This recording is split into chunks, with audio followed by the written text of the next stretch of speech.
અરવલ્લીમાં કોંગ્રેસના સંગઠન સર્જન અભિયાનની શરૂઆત થશે। અરવલ્લી મોડાસા ખાતે કોંગ્રેસની બેઠક યોજાઈ હતી।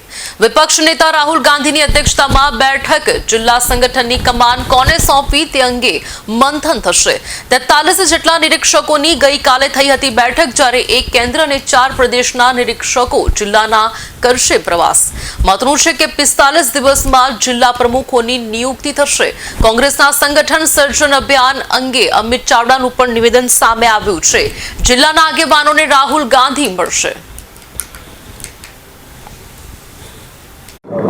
આજનો આ કાર્યક્રમ છે રાહુલ ગાંધી અહીં આવેલા છે। રાહુલ ગાંધીએ ગઈકાલે અમદાવાદ પ્રદેશ સમિતિ ખાતે એક એઆઈસીસી ઓબ્ઝર્વર, એ લગભગ 43 જેટલા એઆઈસીસી ઓબ્ઝર્વર હતા અને બીજા 200 જેટલા પ્રદેશ સમિતિના ઓબ્ઝર્વરની એક મિટિંગ લીધી હતી। એમાં નક્કી કરવામાં આવ્યું છે કે દરેક જિલ્લામાં એક એઆઈસીસી ઓબ્ઝર્વર અને 4 પ્રદેશ સમિતિના ઓબ્ઝર્વર જશે અને 45 દિવસમાં કોણ જિલ્લા પ્રમુખ બની શકે છે કે કોને બનવું છે એવી જે ઈચ્છુક લોકો હોય અને મજબૂત લોકો હોય એવા 5 થી 6 નામોની યાદી તૈયાર કરવાનો આદેશ કરવામાં આવ્યો છે અને લગભગ 45 દિવસમાં આદેશ પ્રમાણે ઓબ્ઝર્વર એમનો રિપોર્ટ સબમિટ કરશે અને રિપોર્ટ સબમિટ થયા બાદ 31 મે સુધીમાં તમામ જિલ્લા પ્રમુખોની નિયુક્તિ કરવામાં આવશે અને એ જિલ્લા પ્રમુખને સંગઠન મજબૂત કરવા માટેનો આદેશ આપવામાં આવશે। સુશેરભાઈ, રાહુલ ગાંધીજીએ એક નવી પહેલ ઊભી કરી છે અને એના માટે અરવલ્લી જિલ્લાની પસંદગી કરી છે, એના પાછળનું કારણ શું છે? સ્વાભાવિક છે કે અરવલ્લી સાબરકાંઠામાંથી છૂટો પડેલો જિલ્લો છે અને સંગઠનની મજબૂતાઈ માટે એક સંદેશો ઉત્તર ગુજરાતમાં જાય એના માટે અરવલ્લીથી શરૂઆત કરવામાં આવી છે। જો દિવસ અને પાયલોટ પ્રોજેક્ટની શરૂઆત, કઈ રીતનું આખું આયોજન, કઈ રીતની આ બેઠક રહેશે, કઈ રીતે પાયલોટ પ્રોજેક્ટ ગણાશે? ઓલ ઇન્ડિયા કોંગ્રેસ કમિટી દ્વારા આખા દેશમાં સંગઠન સૃજન અભિયાનની શરૂઆત કરવામાં આવી છે અને અમારા માટે ગૌરવની બાબત છે કે એની શરૂઆત ગુજરાતથી થવા જઈ રહી છે।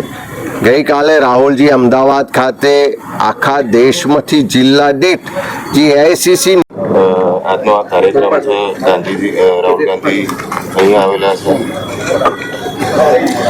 રાહુલ ગાંધીએ ગઈકાલે અમદાવાદ પ્રદેશ સમિતિ ખાતે એક એઆઈસીસી ઓબ્ઝર્વર, એ લગભગ 43 જેટલા એઆઈસીસી ઓબ્ઝર્વર હતા અને બીજા 200 જેટલા પ્રદેશ સમિતિના ઓબ્ઝર્વરની એક મિટિંગ લીધી હતી। આજનો આ કાર્યક્રમ છે રાહુલ ગાંધી અહીં આવેલા છે। રાહુલ ગાંધીએ ગઈકાલે અમદાવાદ પ્રદેશ સમિતિ ખાતે એક એઆઈસીસી ઓબ્ઝર્વર, એ લગભગ 43 જેટલા એઆઈસીસી ઓબ્ઝર્વર હતા અને બીજા 200 જેટલા પ્રદેશ સમિતિના ઓબ્ઝર્વરની એક મિટિંગ લીધી હતી। એમાં નક્કી કરવામાં આવ્યું છે કે દરેક જિલ્લામાં એક એઆઈસીસી ઓબ્ઝર્વર અને 4 પ્રદેશ સમિતિના ઓબ્ઝર્વર જશે અને 45 દિવસમાં કોણ જિલ્લા પ્રમુખ બની શકે છે કે કોને બનવું છે એવી જે ઈચ્છુક લોકો હોય અને મજબૂત લોકો હોય એવા 5 થી 6 નામોની યાદી તૈયાર કરવાનો આદેશ કરવામાં આવ્યો છે અને લગભગ 45 દિવસમાં આદેશ પ્રમાણે ઓબ્ઝર્વર એમનો રિપોર્ટ સબમિટ કરશે અને રિપોર્ટ સબમિટ થયા બાદ 31 મે સુધીમાં તમામ જિલ્લા પ્રમુખોની નિયુક્તિ કરવામાં આવશે અને એ જિલ્લા પ્રમુખને સંગઠન મજબૂત કરવા માટેનો આદેશ આપવામાં આવશે। સુશેરભાઈ, રાહુલ ગાંધીજીએ એક નવી પહેલ ઊભી કરી છે અને એના માટે અરવલ્લી જિલ્લાની પસંદગી કરી છે, એના પાછળનું કારણ શું છે?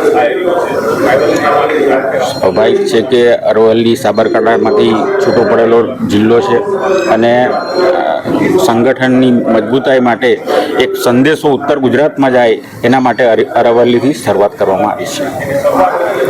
જો દિવસ અને પાયલોટ પ્રોજેક્ટની શરૂઆત, કઈ રીતનું આખું આયોજન, કઈ રીતની આ બેઠક રહેશે, કઈ રીતે પાયલોટ પ્રોજેક્ટ ગણાશે? ઓલ ઇન્ડિયા કોંગ્રેસ કમિટી દ્વારા આખા દેશમાં સંગઠન સૃજન અભિયાનની શરૂઆત કરવામાં આવી છે અને અમારા માટે ગૌરવની બાબત છે કે એની શરૂઆત ગુજરાતથી થવા જઈ રહી છે। ગઈકાલે રાહુલજી અમદાવાદ ખાતે આખા દેશમાંથી જિલ્લા દીઠ જે એઆઈસીસી નિરીક્ષકો મૂક્યા છે એમની સાથે અને ગુજરાત પ્રદેશ કોંગ્રેસ સમિતિ દ્વારા પણ દરેક જિલ્લામાં 4 નિરીક્ષકો મૂક્યા છે એમની સાથે વિસ્તૃત સંવાદ કર્યો છે અને માર્ગદર્શન આપ્યું છે અને આ પ્રોજેક્ટની શરૂઆત ગુજરાતના અરવલ્લી જિલ્લાથી આજે થવા જઈ રહી છે। આજે રાહુલજી ખુદ જાતે આવીને કાર્યકરો સાથે સંવાદ કરશે, ઓલ ઇન્ડિયા કોંગ્રેસ કમિટીના સંગઠન મહાસચિવ કેસી વેણુગોપાલજી પણ હાજર રહેશે અને સંગઠન પ્રભારી મુકુલ વાસનિક, શક્તિસિંહજી ગોયલને બધાની ઉપસ્થિતિમાં કાર્યકરો સાથે સંવાદ થશે.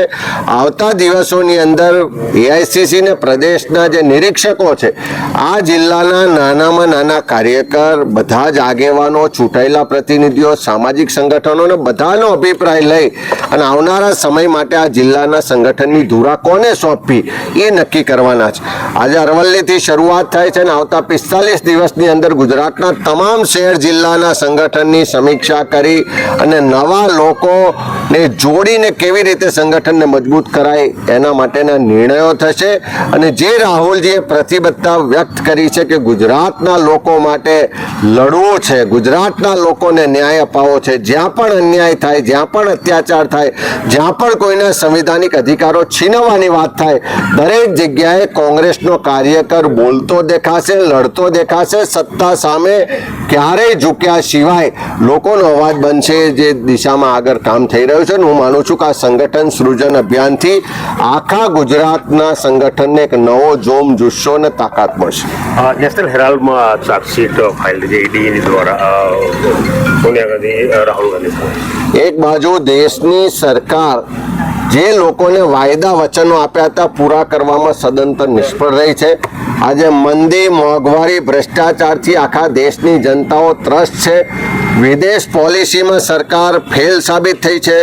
ઇકોનોમિક ક્ષેત્રે પણ આખા વિશ્વમાં ભારતની છબી ધીમે ધીમે ખરડાતી જાય છે. એવા સંજોગોમાં બધા જ મોરચે નિષ્ફળ રહેલી સરકાર ક્યાંક વિપક્ષને ડરાવવા માટે, દબાવવા માટે અને વિરોધ ના કરે એટલા માટે જે સરકારી ઇન્સ્ટિટ્યુશન છે, ઈડી છે કે ઇન્કમ ટેક્સ છે, સીબીઆઈ છે, એવી સંસ્થાઓનો વારંવાર દુરુપયોગ કરે છે. અને આજે દેશનું એક એવું નેતૃત્વ, રાહુલ ગાંધી જે વિપક્ષના નેતા તરીકે દેશના લોકોનો અવાજ છે, દેશના લોકોને જ્યાં પણ તકલીફ પડે, અન્યાય થાય, અત્યાચાર થાય, તો સૌથી પહેલો અવાજ રાહુલ ગાંધી, ખડગે સાહેબ ને કોંગ્રેસનો આવે છે. ત્યારે એવા સમયમાં આ નેતૃત્વને બદનામ કરવા માટે, આ નેતૃત્વને ડરાવવા, દબાવવા માટે આવા પ્રયત્નો થઈ રહ્યા છે. પણ અમે કહેવા માંગીએ છીએ કે અંગ્રેજો પણ આ જ રીતે શાસન કરતા હતા. એ અંગ્રેજો સામે પણ કોંગ્રેસ લડી હતી અને નવા કાળા અંગ્રેજો છે એની સામે પણ કોંગ્રેસ લડશે. રાહુલ ગાંધીનું નેતૃત્વ છે, કોંગ્રેસનો એક એક કાર્યકર તમે જેટલો ડરાવવા દબાવવાનો પ્રયત્ન કરો, ઈડી, ઇન્કમ ટેક્સ કે સીબીઆઈ લાવો, પણ આવનારા દિવસોમાં તમને ખુલ્લા પાડીશું. અને દેશની જનતા પણ જોઈ રહી છે કે તમે લોકોને ડરાવવા દબાવવાની જે રાજનીતિ કરો છો એનો જવાબ પણ દેશની જનતા આવનારા સમયમાં આપશે.